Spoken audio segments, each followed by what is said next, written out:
Some houses keep memories. Some houses keep secrets. But only a few are alive.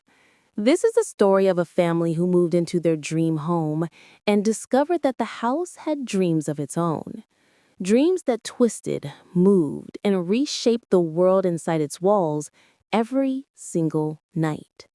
Welcome to The House That Changes Its Rooms at Night. The Usman family, Daniel, his wife Sarah, and their children Adam and Lily, had spent years searching for the perfect home. A quiet street, tall trees, a beautiful white two-story house with blue shutters. It looked peaceful, safe, almost magical. And the price? Unbelievably cheap. Too cheap. The real estate agent simply smiled and said, "The owner moved overseas, that's all." Daniel and Sarah exchanged a look. They had doubts, small ones, but excitement won. That very evening, they moved in.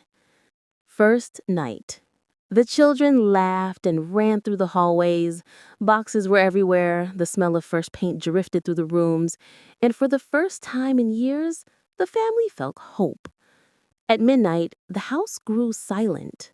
A deep, unnatural silence. Sarah, half asleep, heard something. A faint scratching sound coming from the walls. A soft shifting, as if something heavy was being dragged across the floor. She sat up, listened. Nothing. She whispered to herself, "It's just the wind." She was wrong. The first morning. When the family woke up, little things were different. The dining table, which they had placed near the window, was now in the center of the room. A bookshelf had moved 2 meters to the left. Adam said, "Mom, did you move my toys? They were on my bed. Now they're on the floor." Sarah frowned. "No, sweetheart." Daniel tried to laugh it off. "We were exhausted last night. Maybe our brains are playing tricks." But deep down, he felt a cold sensation in his stomach. Something wasn't right. Night 2. Midnight came. The lights flickered and went out. Sarah lit a candle. Daniel walked through the hallway, slowly, carefully, feeling the floor beneath his feet. And then he stopped. The hallway was longer, much longer. He turned around. The living room was farther away than it should have been. He could feel the house breathing, alive, awake. He backed away, whispering, "Sarah, stay close." But the house had just begun to play. In the following days, things escalated. Rooms didn't just shift objects anymore. They disappeared and reappeared in impossible places. The kitchen entrance, usually on the left side of the hallway, appeared on the right the next morning. Lily walked into what she thought was her bedroom and stepped into a storage room they had never seen before. Walls changed colors. Doorknobs were warm, as if touched by someone seconds before. Mirrors reflected hallways that didn't exist. The family was terrified. The hidden room. One night, Adam's scream echoed through the house. Daniel ran to find him standing in a dark, unfamiliar room. Dust, old furniture, cobwebs, shelves filled with notebooks. Sarah whispered, "This room wasn't here yesterday." A single notebook lay open on a wooden cable. Its pages were filled with sketches, diagrams of the house, strange symbols and notes written by a trembling hand. The house changes to feed. It rearranges itself based on fear. Do not show panic. At midnight, it awakes.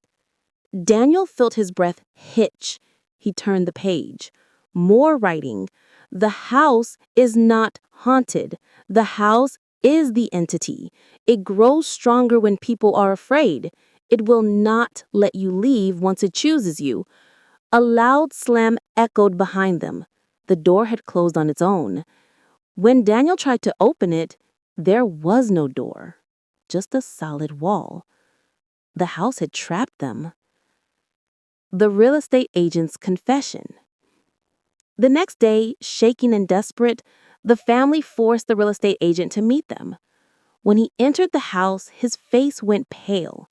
He finally admitted the previous owners studied paranormal architecture. They believed buildings could absorb emotions and evolve. This one changed too much.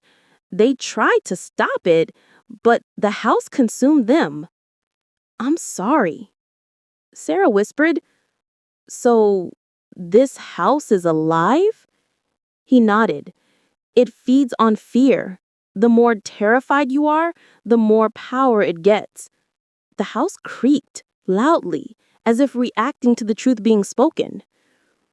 The final night came without warning. The clock struck midnight. Instantly, the entire house began to transform. Walls shifted like sliding stone. Doors stretched, ceilings lowered, stairs twisted into spirals. Daniel grabbed his children. Don't be afraid. Don't react. But the house knew their hearts. It could feel their terror. The living room expanded into a maze of corridors. Furniture floated. Shadows crawled like living creatures. Sarah kept whispering, "Stay calm, stay calm, stay calm." But Lily cried, "I want to go home." And the house responded. The hallway sealed shut behind them. A new door appeared in the wall, slowly opening like a mouth. Inside was darkness, breathing darkness. Daniel suddenly remembered the notes. Do not show fear.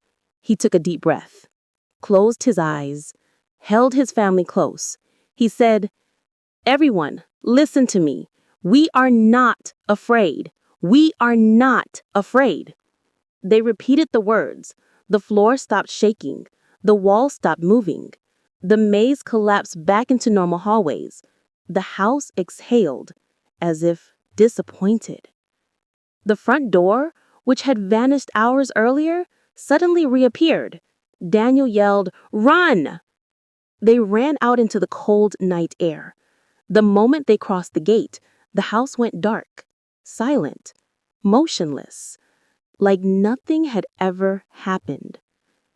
The Usman family never returned for their belongings. They left everything inside, everything the house had touched. Months later, the house was listed for sale again. A new description, recently renovated, perfect for families, great price. But something else was new. At night, neighbors say the windows glow with white light, as if the house is rearranging itself again, preparing, waiting. Because a living house never sleeps, and it never stays empty for long.